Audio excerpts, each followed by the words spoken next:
আল্লাহ রাব্বুল ইজ্জতুল জালালের দরবারে শুকরিয়া আদায় করছি, যিনি আমাদেরকে আসার এবং বসার তৌফিক দান করেছেন। সবাই আলহামদুলিল্লাহ। দু জাহানের সরদার, সর্বকালের সর্বশ্রেষ্ঠ মানব মুহাম্মদুর রাসূলুল্লাহ সাল্লাল্লাহু আলাইহি ওয়াসাল্লামের উম্মত হিসেবে আল্লাহ তাআলা দুনিয়াতে পাঠিয়েছেন। এই কারণে আরো একটা শুকরিয়া আদায় করি, বলি আলহামদুলিল্লাহ। শুকরিয়া আদায় করলাম কার? আরো জোরে বলি কার? শুকরিয়া আদায় করবো কার? আমাদের হায়াতের মালিক কে? আমাদের মৃত্যুর মালিক কে? আমাদের রিজিক কে দেন? নাকি অন্য কেউ? কে দেন? আল্লাহ। ক্ষমতার মালিক কে? সবকিছু আল্লাহর কাছে। আমাদের সম্মান কে দেন? আমাদের বেয়াজ্জতি করেন কে? আল্লাহ। তাহলে আমাদের সবকিছু আল্লাহর জন্য। তাহলে আল্লাহর নাম নিতে তো আমাদের কি নাই? ভয় আছে নাকি? ভয় নাই। আল্লাহর শুকরিয়া আদায় করতে আমাদের কৃপণতা করা যাবে না। আমরা সবাই বলি আলহামদুলিল্লাহ। আরো জোরে বলি আলহামদুলিল্লাহ। আমরা যারা এখানে এসেছি 2 মিনিট আলোচনা শুনবো ইনশাআল্লাহ। খুতবার শুরুতে আমি যে আয়াতে কারিমা তেলাওয়াত করেছি, কোরআনের চমৎকার একটা আয়াত, যে আয়াতটি আল্লাহ রাব্বুল ইজ্জতুল জালাল নাযিল করেছেন একমাত্র মানুষকে আশা দেওয়ার জন্য। কি দেওয়ার জন্য? আশা দেওয়ার জন্য। আল্লাহ বলেন, কুল ইয়া ইবাদিয়াল্লাযীনা আসরাফু আলা আনফুসিহিম লা তাকনাতু মির রাহমাতিল্লাহ ইন্নাল্লাহা ইয়াগফিরুয যুনুবা জামিআ ইন্নাহু হুয়াল গফুরুর রহিম। আল্লাহ বলেন, হে নবী বলেন, হে আমার গুনাহগার বান্দারা, আল্লাহ বলেন দুনিয়ার মানুষগুলোকে সতর্ক করে দেন, আশার বাণী শোনায়া দেন। ও দুনিয়ার গুনাহগার বান্দারা, দুনিয়ার গুনাহগার উম্মতরা, যারা গুনাহ করতে করতে নিজেদের আত্মার উপরে বাড়াবাড়ি করেছো, এমন পরিমাণে গুনাহ করেছো, গুনার জন্য লজ্জিত হও। গুনার দিকে তাকাইলে মনে হয় যে আমার মতো অপরাধী আর কেউ নাই। এমন অপরাধ করেছো, অপরাধ করতে করতে অপরাধের পাহাড় করে ফেলছো। তাদের জন্য আশা শুরু ব্যক্তি আয়াত আল্লাহ নাযিল করেছেন। কত সুন্দরভাবে আল্লাহ বলছেন, হে নবী আপনি বলেন, ইয়া ইবাদিয়াল্লাযীনা আসরাফু, যারা নিজেদের আত্মার উপরে বাড়াবাড়ি করেছো, জুলুম করেছো, অন্যায় বিচার করেছো, লা তাকনাতু মির রাহমাতিল্লাহ, তারা আল্লাহর রহমত থেকে নিরাশ হয় না। সুবহানাল্লাহ। আরো জোরে বলি সুবহানাল্লাহ। বলি আলহামদুলিল্লাহ। আল্লাহ কি বলছেন? লা তাকনাতু মির রাহমাতিল্লাহ, যারা এত পরিমাণ গুনাহ করছো, গুনাহ করতে করতে গুনাহ পাহাড় করে ফেলছো, ওই বান্দাদেরকে সুখবর দাও, লা তাকনাতু মির রাহমাতিল্লাহ, যে আল্লাহর রহমত হইতে যেন তারা নিরাশ না হয়। সুবহানাল্লাহ। কোরআনের মধ্যে একটি আয়াত, আশার বাণী। কি বাণী? আশার বাণী।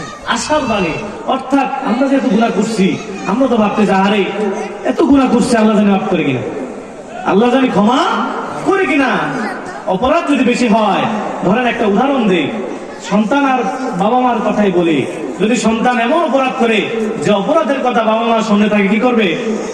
শাসন করবে, তাকে ঘরে জায়গা দিবে না, তাকে প্রহার করবে, মারবে, ওই সন্তান তো ঘরে যাবে না। যাবে? ভয়ে যাবে না। সে ভয় পেয়ে অন্যদিকে চলে যাবে, রাত্রি যাপন করবে, ঠিক না? এমন একটা আশার বাণী যদি ঘর থেকে কেউ বলে যে আসো তোমাকে মাফ করে দিলাম, আসো তোমাকে তোমার অপরাধের জন্য ক্ষমা করে দিলাম, তাহলে সে অভয় পাবে। কি পাবে? সে অভয় পাবে, সাহস পাবে ঘরে আসার জন্য। এমন আল্লাহ কত চমৎকার ভাবে বান্দাকে ভালোবাসেন, মহব্বত করেন।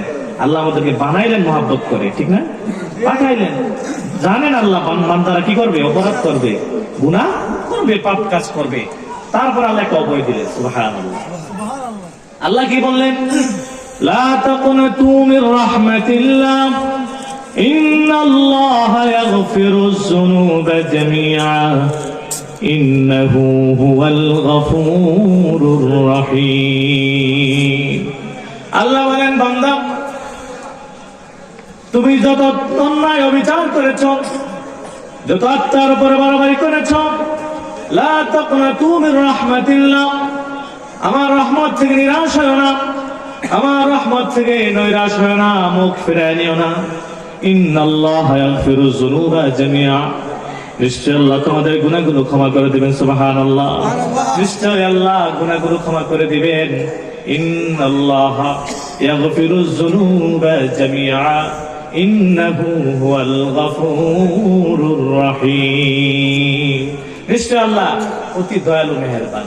কি নিশ্চয় আল্লাহ কি ক্ষমাশীল এবং দয়ালু। সুবহানাল্লাহ, আল্লাহর মতন দয়ালু, আল্লাহর মতন মেহেরবান, আল্লাহর মতন কি এত দয়ালু আর কেউ নাই। আছে? আর কেউ নাই। আল্লাহর রহমত এত বেশি, আল্লাহর দয়া মায়া এত বেশি। আল্লাহ আমাদেরকে দয়া মায়া করে বানাইছেন না? দুনিয়াতে পাঠাইছেন, মায়ের পেট থেকে দুনিয়াতে পাঠাইছেন, আস্তে আস্তে বড় করছেন। আল্লাহর দয়া ছাড়া কি হয়েছে? হয় নাই। আল্লাহ আমাদেরকে পাঠায়া আমাদের কি করছেন? আবার অভয় দিয়ে দিচ্ছেন, বান্দা গুনাহ করবা জানি, তারপর তোমার ক্ষমা কি দিলাম, সুযোগ দিয়ে দিলাম। এখন কোরআন তো সঠিক আমাদেরকে পথ দেখাই দিচ্ছে না? আল্লাহ বলছেন অপরাধ করছো সমস্যা নাই, কিন্তু কি করো? মাপ চাও, ক্ষমা চাও। ক্ষমা চাইতে হবে, ঠিক না? ক্ষমা চাইতে হবে। রাসূলুল্লাহ সাল্লাল্লাহু আলাইহি সাল্লাম বলেন, হাদিস শরীফে আছে, কোন ব্যক্তি যদি আল্লাহর কাছে ক্ষমা চায়, তার উদাহরণটা এমন ভাবে দিয়েছেন, মরুভূমির মধ্যে কোন পথিক যদি তার ওট হারিয়ে ফেলে, তার ওট হারানোর পরে সে হতাশাগ্রস্ত হয়ে যায়। খোঁজাখুঁজির পরে যখন সে তার ওটটাকে খুঁজে পায়, খুঁজে পাওয়ার পরে সে যতটা খুশি হয়। গুনাহগার বান্দা যদি আল্লাহর কাছে গুনাহ করার পরে তওবা করে, কি করে? গুনাহগার বান্দা যদি গুনাহ করার পরে, অন্যায় বিচার করার পর আল্লাহর কাছে তওবা করে, রাসূল হাদিসে বলে আল্লাহ তার চেয়ে বেশি খুশি। সুবহানাল্লাহ। অর্থাৎ মরুভূমির মধ্যে ওট হারানো পথিক তার ওট খুঁজে পেয়ে যেমন খুশি হয়, কোন গুনাহগার বান্দা যদি আল্লাহর কাছে ফরিয়াদ করে, আল্লাহর কাছে তওবা করে, আল্লাহর কাছে মাফ চায়, বলে আল্লাহ জীবনের গুনাহগুলো মাফ চাই, যত গুনাহ করেছি মাফ চাই, আল্লাহর কাছে রোনাজারি করে, আল্লাহর কাছে কান্নাকাটি করে, আল্লাহ তার চেয়ে বেশি খুশি হন। সুবহানাল্লাহ। খুশির খবর না? খুশির খবর। কিন্তু আমরা জানি না, না জানার কারণে আমরা আমলও করতে পারি না। আমরা ভাবি যে অপরাধ তো করছি, আল্লাহ আমার মাফ করবে না, আরো আল্লাহ থেকে দূরে সরে যাই। আল্লাহ থেকে আরো কি করি? দূরে সরে যাই। অপরাধ করতেছি আর কি আল্লাহর ভয় আছে। কি ভয় আছে? যে ভয়টায় আল্লাহর কাছে মাফ চাবো, সে ভয় না। ভয় এমন যে অপরাধ করছে, আল্লাহ তো মাফ করবে না, এই ভয়ে আরো অপরাধ করে। কি করে? আরো অপরাধ করে। এটা ঠিক না, আমাদের জানতে হবে। আল্লাহ বলছেন বান্দা আসো, কি করো? আসো আমার কাছে চাও, আমার কাছে মাফ চাও, আমি তোমাদেরকে ক্ষমা করে দেব। আল্লাহ প্রতিদিন রাত্রেবেলা প্রথম আসমানে আসে, শেষ রাত্রে কি করে? প্রথম আসমানে এসে বান্দাদেরকে ডাকে, উদউনি আস্তাজিব লাকুম। বান্দারা কেউ আসো, তোমাদের কোনো আশা আমার কাছে চাইবা, তোমাদের কিছু আমার কাছে চাইবা, তোমাদের চাওয়ার মতো এমন কি আছে আমার কাছে চাও, আমি দিতে প্রস্তুত। সুবহানাল্লাহ। আরো জয় বলি সুবহানাল্লাহ। প্রতিদিন রাত্রে আল্লাহ শেষ রাত্রে প্রথম আসমানে চলে আসে। কোথায়? প্রথম আসমানে এসে আল্লাহ ডাকেন বান্দাকে কত সুন্দর ভাবে, উদউনি আস্তাজিব লাকুম। আসো কোন বান্দা, তোমার কোন চাহিদা আমার কাছে চাও, আমি দিতে প্রস্তুত। সুবহানাল্লাহ। তাহলে আমাদের জানতে হবে, আমরা জানলেই তো আল্লাহর কাছে চাইবো, ঠিক না? তাহলে আমি তো আপনাদের এলাকার সন্তান, অল্প কিছু আলোচনা করলাম। দাওয়াতি মেহমানরা আছে, আমি আর সময় না নেই, সবাই আমার জন্য দোয়া করবেন ইনশাআল্লাহ। আপনাদের এলাকারই সন্তান, আল্লাহ যেন কোরআন ও হাদিসের খেদমত করার তৌফিক দেন সবাই। আমিন। আরো জোরে বলি আমিন।